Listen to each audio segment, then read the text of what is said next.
Welcome, wrestling fans, to this episode of the Tim Reynolds Show WWE edition, as we're reviewing the Money in the Bank Premium Live event. And man, did we have a historic day for the WWE, as this was the biggest Money in the Bank Premium Live event ever in WWE's history, not only with tickets sold, but with viewership across all platforms.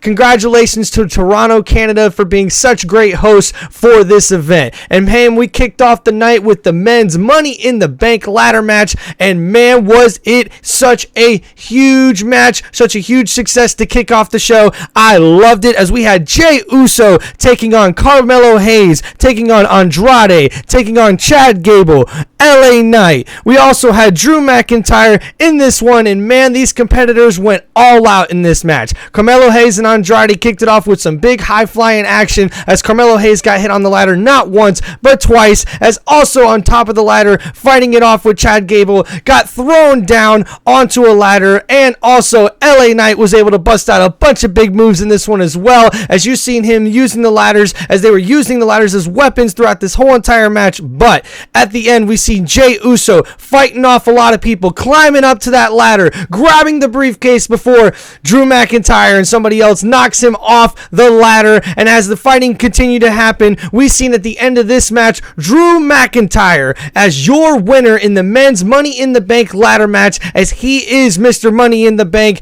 winning the briefcase, winning the contract that gives him a championship opportunity at any time of his choosing within the next year. Congratulations to Drew McIntyre, and man, what a way to kick off this Money in the Bank Premium Live event for WWE. It was exciting to watch, and hey, there's going to be a bunch of bumps and bruises after this one, man, as there was a lot of ladder usage, a lot of weapon usage, and man, what a crazy way to kick off Money in the Bank, man. And hey, go ahead and talk about the next match up in this one, which was Sami Zayn taking on Braun Breaker for the Intercontinental Championship. Sami Zayn came out here willing to defend his title against everybody and prove a point that he's not the underdog anymore, and people need to stop underestimating Sami Zayn, because he is one of the better champions in the WWE right now, and this guy went out to prove something in this match, as Braun Breaker and him went at it throughout this whole entire match. I seen Braun Breaker break out such amazing athleticism in this one, but Sami Zayn was able to overcome all the odds, no matter what was pinned against him, and he was able to get the victory over Braun Breaker in this one, as Sami Zayn continues to reign as the Intercontinental Champion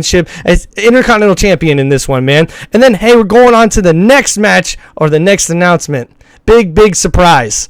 John Cena showed up at the Money in the Bank there in Toronto, Canada, and man, he announced to everybody, the whole entire WWE universe and everybody around the world, that he is retiring from WWE competition after the 2020-25 year in WWE. Man, this was a huge shocker, a big surprise to everybody, as John Cena came out and announces his retirement, and man, definitely had to wear the shirt for him. This guy is one of my heroes growing up. I've always been a huge WWE fan, and he has been one of my favorites growing up. Thank you so much for being an inspiration to me, John, and so many young WWE fans and even older WWE fans that are out there. We appreciate you, and man, this was just a shocker. He came out, definitely got a hold of the mic, showed us that the last time is now, and he also announced that the Royal Rumble in 2025 will be his last, the Elimination Chamber in 2025 will be his last, and WrestleMania 2025 in Las Vegas will be John Cena's last WrestleMania that he competes in. But in this farewell tour that we're going to be seeing for John Cena, it's going to be throughout the whole 2025 year, from January to December, with certain dates. And hey, make sure you go check him out if you get a chance, guys. This will be your last chance to see John Cena live in action in WWE competition.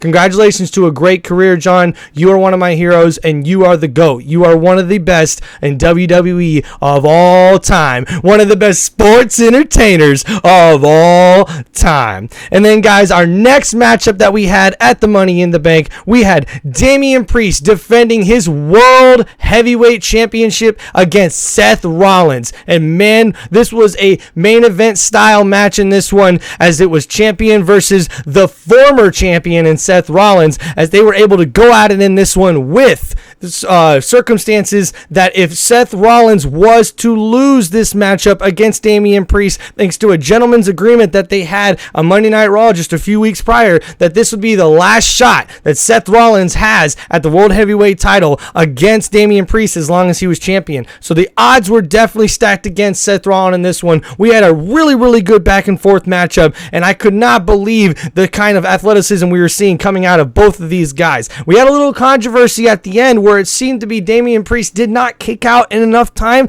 during a 1-2-3 count, but then shortly after that, the biggest surprise of the match, or at least you would think, is Drew McIntyre comes down to the ring after previously winning the Money in the Bank ladder match, the men's Money in the Bank ladder match, winning the contract, winning the briefcase, getting it off the ladder, and he comes and cashes in his contract and makes this a triple threat match for the World Heavyweight title. Man, I've never seen anything like this. Drew McIntyre did exactly what he said he was going to do earlier in the week. The prophecy came true, and he went down to the ring and started taking care of business. It looked like Drew was going to be back on top as World Heavyweight Champions once again, but once again, he was foiled by none other than CM Punk as he comes in to screw over Drew McIntyre once again, as these guys cannot seem to stay out of each other's way, stay out of each other's business. This just seems to be a storyline that keeps increasing, where we're seeing when will Drew McIntyre and CM Punk go up against each other one-on-one in the ring. But until then, CM Punk screws Drew McIntyre out of another World Heavyweight title shot, as he was not only hitting him with a chair,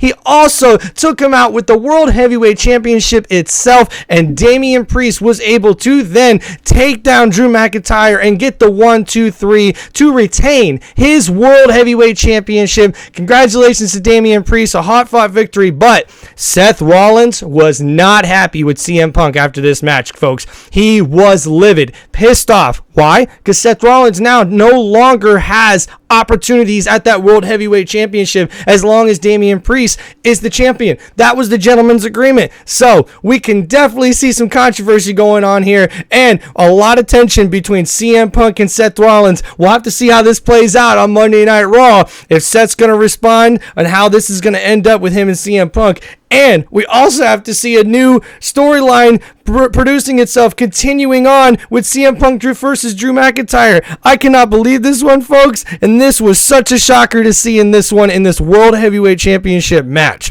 And then next up, we also had the women's Money in the Bank ladder match that practically stole the show, folks. The women in this one were amazing, as the participants included Chelsea Green, Io Sky, Laura Valkyria, Naomi, Tiffany Stratton, and Zoe Starks. And man, did we see a lot of high-flying action in this one. Did we see a lot of athleticism from the women in the WWE in this one? But at the end of the day, we have a new Miss Money in the Bank, and that is Tiffany Stratton, as she was able to climb the ladder right as Chelsea Green was about to pull the briefcase down and become Miss Money in the Bank. Tiffany Stratton stops her, was able to climb up the ladder, and then had such an epic moment as Chelsea Green gets pushed off from the top and goes right through the tables on the side of the ring. Such an epic moment. Oh my goodness. Michael Cole was losing his mind in that one, folks. As Tiffany Stratton, it is Tiffy time, folks, as she is your new Miss Money in the Bank, as she wins the women's Money in the Bank ladder match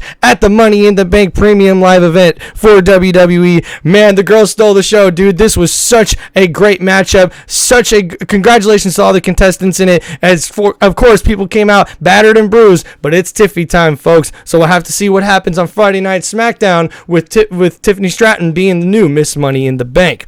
And then we also had our main event. This was a 6-man tag match as the WWE Champion Cody Rhodes, the American Nightmare, teamed up with RKO, Randy Orton, and Kevin Owens himself, KO, as they took on the new Bloodline. That's right, folks. Your new tribal chief, Solo Sikoa, and also his Bloodline participants took these guys on in a 6-man tag match, and man, was it brutal. We've seen so much action back and forth between these guys in our main event, and I could not believe the power coming from the Bloodline. Some of these new members are coming in, and they are definitely showing their worth. They are definitely showing showing their athleticism and what they can do in the ring. And not only that, we had the Samoan Werewolf taking out Randy Orton and KO in this one. This was his first big matchup in the WWE, and I could not believe the team chemistry through all these guys, as even though we had a good fight from Cody Rhodes and Randy Orton and KO, a referee got knocked out at what point in the match. And when this happened, we seen a bunch of really good moves on the offensive side from Cody Rhodes' team, but unfortunately, Solo Sikoa was able to get the upper hand on Cody Rhodes, asked him to acknowledge him, and takes him out with a Samoan spike and gets the 1-2-3 victory over your undisputed WWE champion Cody Rhodes. And I cannot believe it, folks. This was such a big upset in most minds of WWE fans, as Solo Sikoa, the new tribal chief of the Bloodline, gets the victory over the WWE champion, which obviously means he is now the number one contender, or in the front of the line, if you will, to get a shot at that WWE Championship. And man, we have got to keep our eyes on Friday Night SmackDown to see what happens and how Cody is going to respond to losing for the first time since he's won that WWE Championship. Well, guys, this has been your Money in the Bank review from Tim Reynolds Show, WWE edition. Thank you so much, guys, for checking out the channel. Please like and subscribe to the channel. Please help support the show and help support my channel that gives you all kinds of sports content: football, basketball, wrestling, NASCAR. We try to do it all here, guys, as much as we can. Thank you so much, everybody, for all the support. This is Tim Reynolds Show. Please like and subscribe. Peace out, everybody.